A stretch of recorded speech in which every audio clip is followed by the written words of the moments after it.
back to looking at Preds mock drafts? Well, that and the Titans coaching search. Before you fly off the handle, Johnny, take a deep breath. Ha ha ha ha ha. Does someone somewhere have a voodoo doll collection of this roster? As always, not helping. I guess the season's over. So, sit down silence? That was the plan. Why does it say placed on waivers? Nothing said. I have to talk about dumb moves and a Preds front office. What the hell did I just watch? Do I really need to be here for this at this point? I'm not having flashbacks to Game 4 against the Canucks last spring. At this point, Johnny, you can just splice together old intros. Cutie intro. Redemption take you home. Preds lose 3-0 at home Saturday night inside Bridgestone Arena to the Chicago Blackhawks. Classic Preds hockey. The classic trope that we should have seen coming.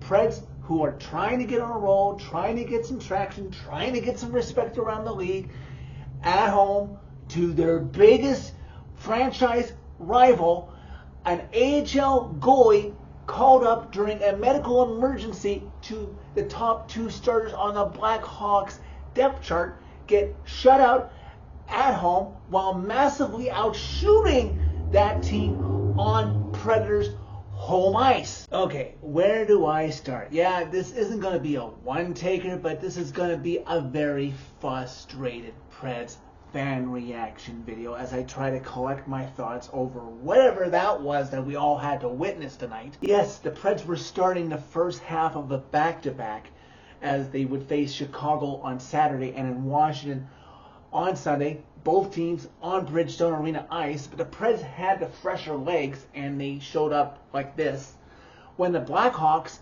were on the second half of a back-to-back when they had to travel. Blackhawks with a stomach bug going through their team, which required both goalies that they dressed for this game to be regulars in their AHL affiliate. And I know the negative forces on Preds Twitter and Facebook were already writing the Preds off, and I don't want to be like that, but obviously Preds tradition is to lose and get goalied by rookie netminders. And maybe I should have seen this coming for me, that I would see my Preds lose such an important game, because on NHL Center Ice, frustration struck yet again. I had the chance to watch the pregame on FanDuel for the entire 30 minutes, but for some reason, no signal issue. Thank you, NHL Center Ice. It just switched over to the Blackhawks feed like that. Like somebody is controlling the switches behind the scenes who's a Blackhawks fan. And then we got to the meat of the game. The first period was a sign of things to come. Scoreless after 20 minutes. Preds out shooting the Blackhawks 9-7. And things get more fun for a Preds fan. I mean, obviously in a bad way. More fun in a good way for Blackhawks fans.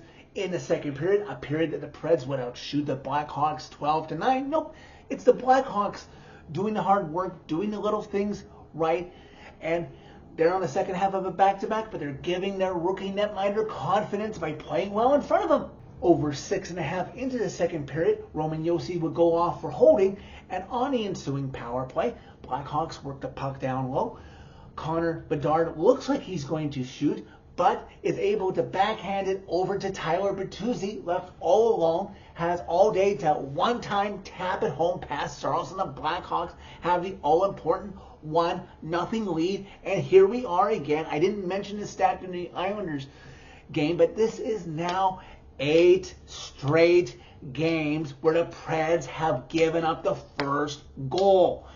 Obviously, we've mentioned this in these fan reaction videos leading up to this, that if you give up the first goal more times than not, you're probably going to lose because you're letting the other team set the tempo, especially in your building. Preds with a good, solid Donnybrook scramble in front of the Blackhawks net to try and tie this up and give them some sort of momentum going into the third. They're down 1-0 after 2 periods. Now out shooting the Blackhawks 21-16 after 40 minutes. Preds increasing their shot total in the third period, a period where they got 15 shots on the Blackhawks net.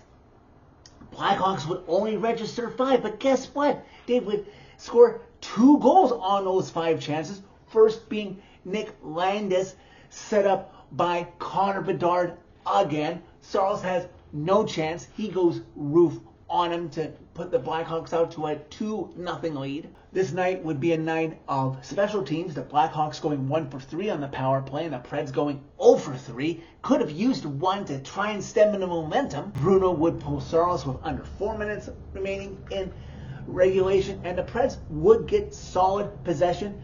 They didn't give up and let the Blackhawks score an empty netter right away, so I guess there's that. Good looks, good zone time, but they can't beat Comesso of the Blackhawks. And eventually, I'd like to call it a valiant effort, but it really wasn't, considering how the Preds have played against better teams, and you'd want to see a better effort against the Blackhawks.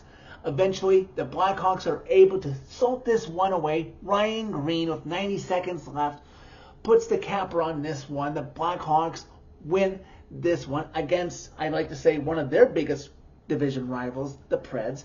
Blackhawks win 3-0. This game caps off that Drew Comesso, who is normally in the Blackhawks farm system playing for the Rockford Ice Hogs in his 3rd career NHL start, gets his first career NHL win and his first career NHL shutout.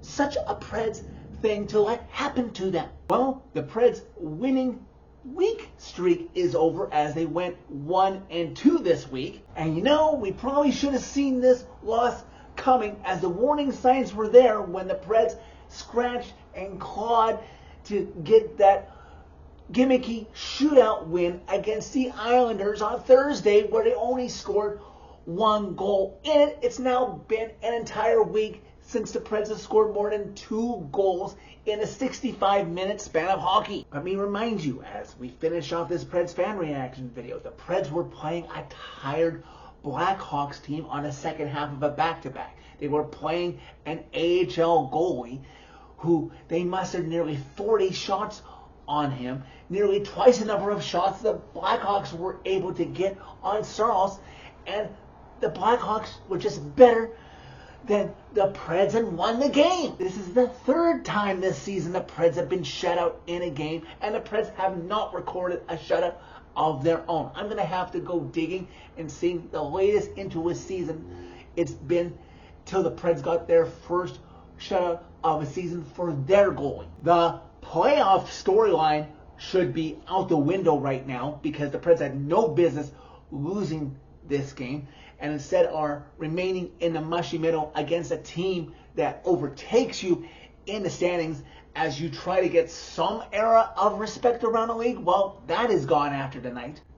This disappointing letdown loss, it's kind of like when this team lost to Seattle and St. Louis right after Christmas. And it's not going to get any easier this upcoming week. 4 games on the schedule. The Preds have Washington on Sunday, Edmonton coming to Nashville on Tuesday. Then they go on a road trip to play in a place they haven't won in 4 years, in Denver, against Colorado on Friday, on the first half of a back-to-back against Vegas on Saturday, a team that's going to want revenge for allowing Stamkos' 600th goal to be scored against them. Oh my, scary indeed ahead this week for the Preds. Barry, if you get quality offers for pieces on this roster that are going to be on expiring contracts come the end of the season, seriously consider them and possibly take them, please. Improving this team's stock for next year is what is important at this point. So that's it for this video. Thank you very much for watching. As always, click like if you liked this video. Click subscribe if you really liked it. You can find my social media and interact with me during every Preds game by clicking on a channel name. Tell all your friends about redemption. I say this next part with gritted teeth. Everyone deserves a chance at redemption, even teams like ours with efforts like that. Don't miss a chance to witness what will happen one day, redemption.